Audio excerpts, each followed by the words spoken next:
خاتم النبیین کا مطلب کیا ہے؟ احمدی کہتے ہیں، احمدی نہ لکھا کریں، قادیانی لکھا کریں، اس کا مطلب تم نے خود سے گھاڑ لیا. تو کسی حد تک درست وہ کہتے ہیں نا، آپ نے غلط طریقے سے ان کو ہینڈل کیا نا. اس کے لیے آپ میری ویڈیو دیکھیں، قادیانیوں کو دعوت اصلاح. قرآن میں جو لفظ ہے وہ خاتم کا ہے، اور خاتم کا جو معنی وہ بیان کرتے ہیں وہ معنی درست ہے، اس کا جو فہم لیتے ہیں وہ غلط ہے. خاتم کہتے ہیں مہر کو. ہمارے نزدیک سیل آف پروفٹ یہ ہے کہ آپ نے ایک خط لکھا، اس کے بعد اس پہ سیل لگا دی. کیا مطلب؟ اب اس میں کوئی چیز داخل نہیں ہو سکتی، یعنی اور کوئی پیغمبر نہیں آ سکتا. وہ کہتے ہیں خاتم کا مطلب یہ ہے کہ رسول اللہ کے بعد بھی اگر کوئی امتی نبی آئے گا حضور کی مہر سے آئے گا. اب انہیں کہیں کہ یہ جو تم نے مانا لیا ہے، یہ اس کو سپورٹو کون سی آیت اور حدیث ہے؟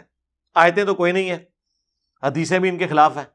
بخاری مسلم دونوں میں حدیث ہے کہ میری اور اگلے انبیاء کی مثال ایک عمارت کی سی ہے جس میں صرف ایک اینٹ لگنے کی جگہ باقی ہے. جتنے لوگ گزرتے ہیں اس عمارت کی تعریف کرتے ہیں اور ساتھ یہ بھی کہتے ہیں کہ یہ ایک اینٹ لگ جائے نا تو یہ عمارت مکمل ہو جائے گی، اور وہ ایک اینٹ میں ہوں.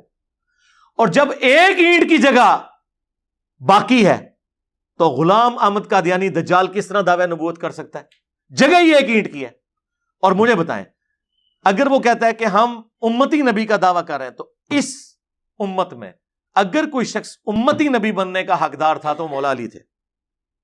بخاری مسلم دونوں میں حدیث ہے، غزوہ تبوک پہلا اور آخری موقع تھا کہ نبی الاسلام حضرت علی کو ساتھ لے کر نہیں گئے بلکہ مدینہ شریف میں چھوڑ دیا. تو حضرت علی رونا شروع ہو گئے تو نبی الاسلام نے ان کو تسلی دی اور فرمایا کیا تم اس بات پر راضی نہیں کہ تمہاری میرے ساتھ وہی نسبت ہے جو ہارون کی موسیٰ کے ساتھ، مگر میرے بعد کوئی نبی نہیں.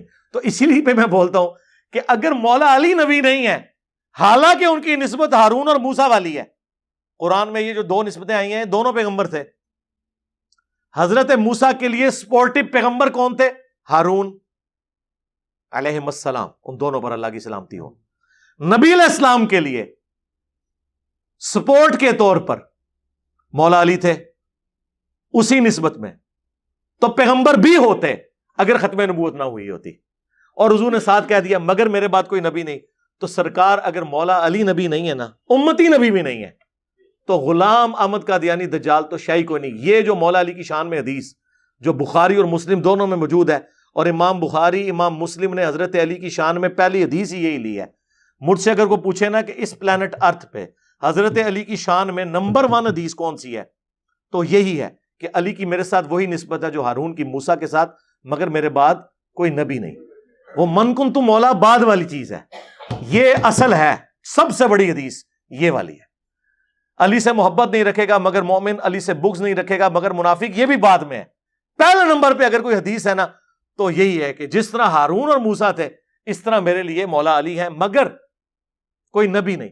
تو اگر مولا علی نبی نہیں ہے تو غلام القادیانی دجال کی تو حیثیت ہی کوئی نہیں ہے.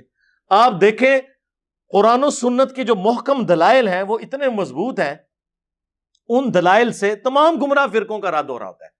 اس حدیث سے صرف ناسبیت کا رد نہیں ہو رہا، قادیانیت کا بھی رد ہو رہا ہے. اسی لیے آپ دیکھیں گے کہ ناسبی بھی منکرین حدیث ہوں گے اور قادیانی بھی منکرین حدیث ہوں گے. آپ یہ ساری حدیثیں ان کے اوپر پیش کریں نا، انکار کرنا شروع کر دیں گے. قرآن میں تو ان کے لیے ویسے ہی کوئی جڑ موجود نہیں ہے جو قرآن کا جس طریقے سے ہو، کیونکہ قرآن کا اسلوب بالکل واضح ہے کہ جب کبھی کوئی پیغمبر آتا ہے نا وہ بشارت دیتا ہے اپنے بعد آنے والے پیغمبر کے بارے میں. تو ان سے پوچھیں، قرآن میں تو ہمیشہ یہ ہے کہ اہل ایمان وہ ہیں جو کچھ ان کی طرف نازل ہوا وہ اس پر ایمان لاتے ہیں، اور جو ان سے پہلے نازل ہوا اس پر ایمان لاتے ہیں. بعد کا ذکر پورا قرآن خالی ہے اس سے.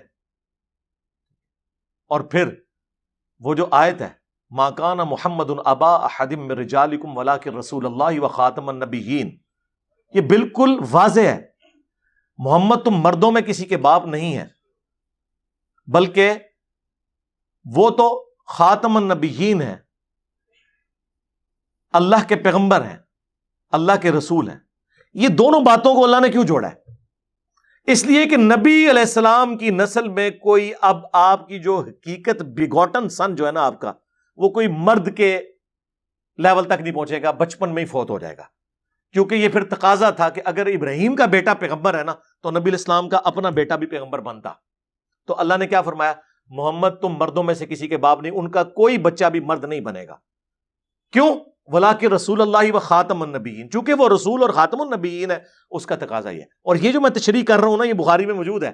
عبداللہ ابن ابی اوفا سے پوچھا گیا آپ نے رسول اللہ کے بیٹے ابراہیم کو دیکھا تھا؟ انہوں نے کہا ہاں میں نے دیکھا تھا، وہ حضرت ماریہ قبطیہ سے پیدا ہوئے، بچپن ہی میں فوت ہو گئے، اگر وہ زندہ رہتے تو پیغمبر ہوتے۔ وہ قادیانی کہتے ہیں دیکھیں اس سے پتہ چل گیا کہ نبوت جاری ہے۔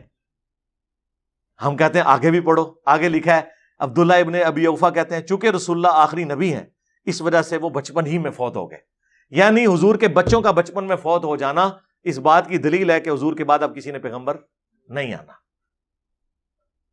یہ بالکل واضح ہے۔ ورنہ اگر یہ کہتے ہیں یہ تو پیغمبر ہے امتی پیغمبر، تو امتی پیغمبر مولا علی کیوں نہیں؟ کتنی بڑی پھکی ہے۔ اگر امتی نبی بھی ماننا ہے تو پھر وہاں سے شروع کرو نا جہاں بڑے لوگ اویلیبل ہیں۔ بخاری میں ابو داؤد میں حدیث ہے، اے اللہ ابراہیم اپنے دو بیٹوں اسماعیل اور اسحاق کو ان کلمات کے ذریعے تیری پناہ میں دیتے تھے، اور میں اپنے دو بیٹوں حسن و حسین کو ان کلمات کے ذریعے تیری پناہ میں دیتا ہوں، اعیذکما بکلمات اللہ التامہ من کل شیطان وہامہ ومن کل عین لامہ۔ نبی علیہ السلام کیا فرما رہے ہیں؟ یہ حدیث بخاری میں بھی ہے، ابو داؤد میں بھی، کہ ابراہیم کے دو بیٹے اسماعیل اور اسحاق، اور میرے دو بیٹے کون؟ حسن اور حسین۔ کیا نسبت ہے؟ حسن و حسین اگر امتی نبی نہیں تو غلام احمد قادیانی دجال کہاں سے آ گیا؟ کتنی کمزور گراؤنڈ کے اوپر یہ قادیانی فرقہ کھڑا ہوا ہے۔ فرقہ میں اس پوائنٹ آف ویو سے کہہ رہا ہوں کہ یہ سنیوں سے نکلا ہے، اور اس سے بھی بڑھ کر ہمارے حنفی دیوبندی اور حنفی بریلوی بھائیوں میں سے نکلا ہوا ہے۔ ہاں، کیونکہ قادیانی بغیر رفع الیدین کے نماز پڑھتے ہیں۔ یہاں پہ کوئی بھی کتاب و سنت کے منہج پہ آئے نا تو اسے کہتا ہے تو ان قریب قادیانی ہو جائے گا۔ ہاں، جڑا بخاری مسلم رفع الیدین پڑھ کے رفع دین شروع کرے وہ قادیانی ہو جائے گا، تو جڑا شروع تو قادیانی والے طریقے سے نماز پڑھ رہا ہے وہ قادیانی نہیں ہوئے گا۔ جی قادیانیوں کے جائیں عبادت گاہ میں حنفیوں کی طرح نماز پڑھتے ہیں۔ We follow generally Imam Abu Hanifa's fatwa were very largely accepted by the Ummah, and unless we find reasons to disagree with him, we would generally follow the Fiqh Hanafiya. Investigate personally, directly. The overbearing principle should be that you follow Hazrat Imam Abu Hanifa. This is the entire attitude of Jamaat Ahmadiyya. یار یہ کتنی بڑی بات تھی، اہل حدیث پچھلے 100 سال میں یہ بات نہیں حنفیوں کو بتا سکے کہ وہ ہمیشہ اہل حدیث کی گالی کھاتے تھے کہ تو وہابی ہے نا ان قادیانی ہو جائیں گا۔ اہل حدیث اپنی عوام کو یہ نہیں بتا سکے کہ حنفیوں کی طرح نماز پڑھتے ہیں قادیانی۔ انہوں نے اگے دین دا کے کام کرنا سی۔ ختم نبوت کے اعلان کے بعد اگر مگر کی گنجائش رہ جاتی ہے، اگر میرے بعد کوئی نبی ہوتا، جی اگر مگر اس لیے ہوتا ہے کہ سمجھانے کے لیے ہوتا ہے، یہ جیسا کہ بخاری مسلم میں حدیث ہے علی کی میرے ساتھ وہی نسبت ہے جو ہارون کی موسیٰ کے ساتھ، مگر میرے بعد کوئی نبی نہیں، تو بتا دیا۔ قرآن میں موجود ہے قل ان کان للرحمن ولد فانا اول العابدین، بالفرض اے نبی تم فرماؤ اگر رحمان کا کوئی بیٹا ہوتا تو میں اسے پوج رہا ہوتا۔ اب یہ اگر مگر کی ضرورت تھی جبکہ لم یلد ولم یولد نازل ہوا ہے پھکی۔ قل ان کان للرحمن ولد فانا اول العابدین، اے نبی تم فرماؤ اگر رحمان کا کوئی بیٹا ہوتا تو میں بھی اسے پوج رہا ہوتا، یعنی عیسیٰ ابن مریم بیٹے نہیں ہیں۔ تو یہ سمجھانے کے لیے ہوتا ہے، اسے کہا جاتا ہے تعلیق بالمحال، ایک محال چیز کے ذریعے مثال بیان کرنا۔ اسی کے تحت میں نے کہا تھا نا یارا کہ اگر قادیانی مجھے مسلمان مان لیں تو میں انہیں مسلمان کہہ دوں گا، لیکن یہ ہو نہیں نہ سکتا۔ جیسا کہ قرآن میں آیا کہ رحمان کا کوئی بیٹا ہوتا تو میں اسے پوج رہا ہوتا، یہ ہو نہیں نہ سکتا۔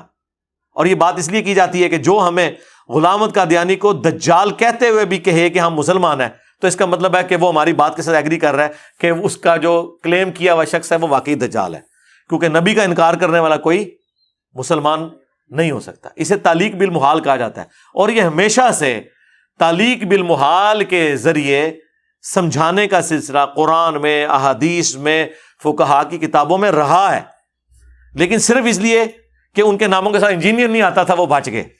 ہاں